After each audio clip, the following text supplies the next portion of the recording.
Hey guys, I'm George from MovieWeb. How are you? Hi, George. Well, thank you. How are you? Good. Really excited to be here. Beautiful movie. Great work. Thank you. Mike, I want to ask, what is the single hardest thing about adapting Stephen King? You did such a great job. You've done it before. And I'm curious if there's something you could pinpoint. Well, so much of Steve's writing exists entirely in the imagination of the reader. You know, it's in his prose, it's in his structure. It's very difficult sometimes to take some of the most impressive part of what he sculpted and actually get it onto the screen. Which is why in this particular case we were very lucky that Nick Offerman is able to just literally take so much of what otherwise would end up cast aside in an adaptation and put it in the foreground. But I think the thing to hold on to with Steve's work is always the heart. It's that his focus is on character and humanism, and I think that can fall away when you're trying to pack a theater full of people ready to be scared. Oh yeah, for sure, for sure. Tom, it is interesting and fun to see you play a mortal, a regular person who's facing mortality. Not what we're used to with you. And I'm kind of curious. I don't have a lot of time, but I'm curious. You know, you've talked about before playing the immortal James Bond, and I'm curious if that's still something that's on your mind or that you're interested in. I've never talked about it. I've tried really? I've tried so hard not to talk about it. And I'm not going to break my run now. It's so interesting you say that, because of course, I never know how.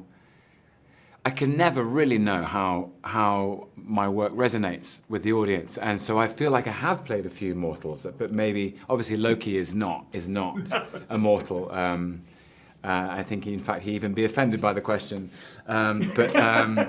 Yeah, it's more recently I have, and this particular mortal in this particular story was one I just was so honoured to play, and it really resonated with me immediately and instinctively when I read it. I felt very connected to him, and it may be to do with the passing of time for me. I'm not sure, like the sense that,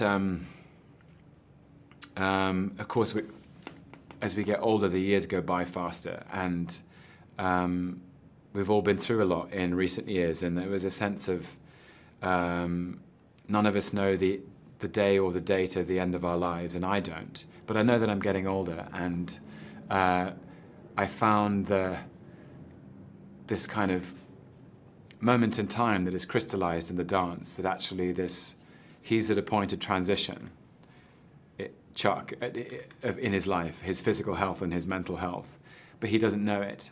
And there's a moment of spontaneity and freedom that actually expresses the spirit of his life in one magical moment, and that moment may never be repeated.